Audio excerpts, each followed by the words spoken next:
Hi again. It's Anna from Time Flies When You're Having Babies. I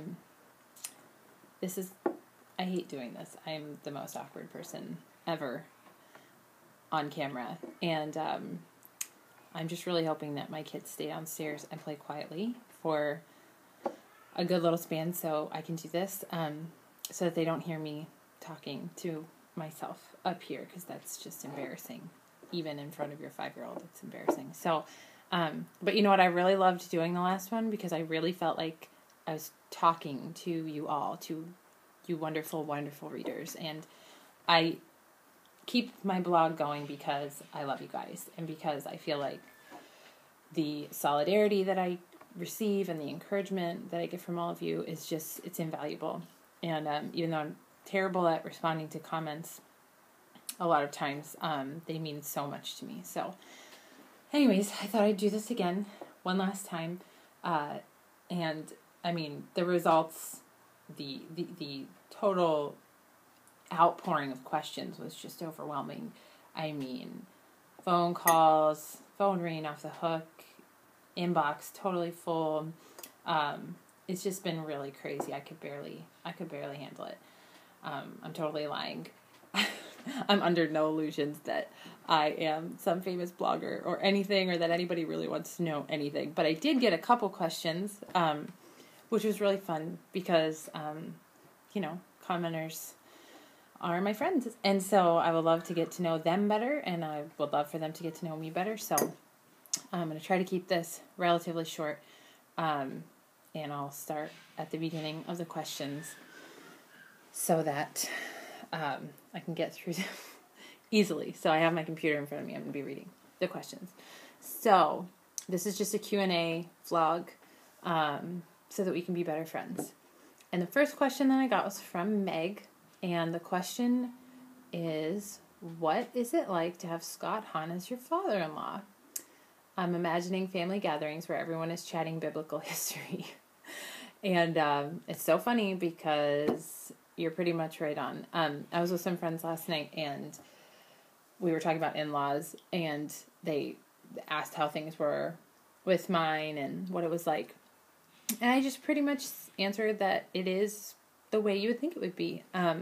Unless you're imagining like a little miniature Vatican and the Mass being perpetually celebrated, then it's not like that.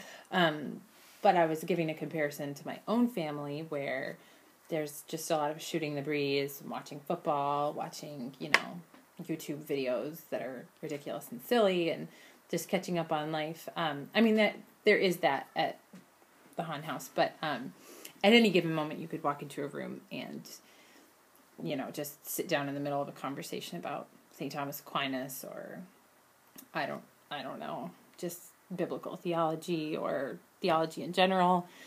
And I'm generally like really confused and I just walk away. But it's funny. And if you ever can't find Mike's dad, he is generally down in his library reading or writing a book. So it is funny, and it's wonderful though. It's a beautiful home. It's a peaceful home. And of course his mother is just the epitome of peace and generosity and joy, and it's a wonderful environment, and I'm very, very blessed to be a part of it. So it's also very real, and there's plenty of, craziness at any given moment too, but it is probably what you would think it would be like. Okay, so the next question is from Amy, and the question is, how do you motivate yourself on days when you don't think you can possibly be the gracious, patient, loving mother you should be? Or does this only happen to me? No, it does not only happen to you.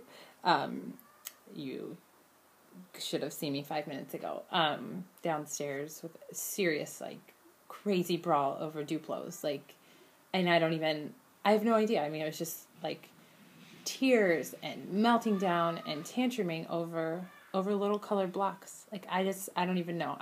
So much of the time I just stare at them, and sometimes I just walk away because I'm I don't know. So, to motivate myself on days where I don't feel like I can be as patient as I should be. I do try to remember to say little prayers in my head, which is good and sometimes works. I would say, like, just walking upstairs and, like, trying to just get away from them for 5 minutes and have some coffee or eat something because I'm usually hungry. That's usually, like, a reason that I'm not being patient enough. So those things work. I don't know, motivation-wise, it's hard because on days when you're just so tired that you can't even imagine being patient and loving, it's like sleep is the only thing. So on the real bad days, I go to my VHS collection of old Disney movies, and I stick with those. So Mary Poppins is really great because it's 3 hours long, so you get a lot of good time. So those are the really bad days. And then I'll do a workout or something during the video just to try to, like, get the endorphins, or even lay down if Joseph is sleeping. That happened, that was happening a lot the first few months of his life. So finally it's getting a little bit more normal, and I'm feeling a little bit more sane. By the way, I'm really sorry I'm doing this with wet hair. So obviously I just want to keep it real for you all. Okay, so that's my answer for you, Amy. Another question from Lindsay is just a question about mine and my husband Mike's faith journeys. I can't really speak for Mike here. I can sort of say what I think I know, what I'm pretty sure I know, because he's my husband. But for myself, I did go. Sorry, my battery's getting low, so I'm gonna have to try to make this quick. I went through a really rebellious period, but I was very young when I went through it. So basically, I was pretty far away from the faith in God from about 12, which I know is absurd, but it's real. And pretty bad too. 12 to probably like 14 or 15. And then I had a huge experience actually at my sister's wedding, which was essentially a miniature youth conference.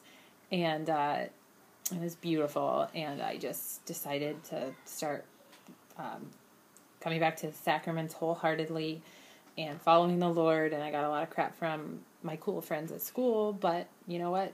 I've never looked back, and God's mercy has just been poured out on me since that day. And then I went to Franciscan University of Steubenville, and I knew my husband because we were both from Steubenville. I'm a townie, and he's pretty much a townie too, but his dad worked there, so he told himself he wasn't, because he wasn't from Steubenville. So anyways, he's from Steubenville. We knew each other from when we were little, and we didn't start dating till after college, but and I mean, I don't think he didn't ever have like a crazy rebellious period. But, you know, like any teenager, he was angsty, and he had hard times too. And, but he's just a better person than me. So, he's wonderful. So maybe someday I'll get him to do his own little vlog, and he could share more details with you all. But he probably won't, because, So the baby is starting to cry. I'm going to try to do this last one quickly. The last one is about meal planning. Do I meal plan at the beginning of the week and do shopping? This is from Kathleen. And what type of meals am I making that I can pull together with little time? And with kids, how soon can you get them to eat adult food? So basically, my meal planning looks like I make sure I have a lot of meat at the beginning of the week. I try to do like grass-fed beef and chicken and have a lot of it so that I can make lots of beef and chicken meals. I have a lot of rice on hand and pasta, and I can generally throw a lot together with that, or potatoes. My favorite fast meals are tacos because it's just super fast, and spaghetti. And I also try to have like big bags of vegetables and stuff to just have as a side. I used to meal plan and actually write out the meals for every day, but now I feel like I have this mental rotation, which generally goes something like chili, chicken, vegetables, and, some starch, I usually try to do a meatloaf or soup and bread. And just sort of like and then I almost always do a day of pizza and then a leftover day. And on Sundays we do brunch, so eggs and like bacon and sometimes waffles if the girls are good at math. So rarely. Anyway, so I don't really know about adult food with kids. Lucy is 2, and she's still having a real hard time. And here she comes. Eating what we eat. She loves vanilla yogurt, and so I try to get like the Stony Farms or whatever, like organic vanilla yogurt, and she will eat that. Or I don't know, other things. What else do you like? You like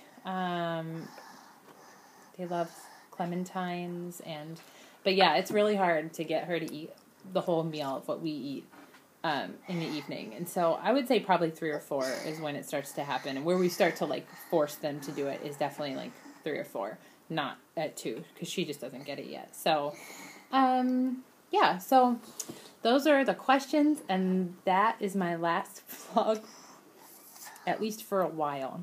And you should definitely vote for someone else, because what am I doing? But anyways, it's been fun to talk to you all and pretend like I'm having coffee with you. Mama. And you say bye-bye? Bye-bye. Say have a good day. Have a good day. All right. Goodbye. Goodbye.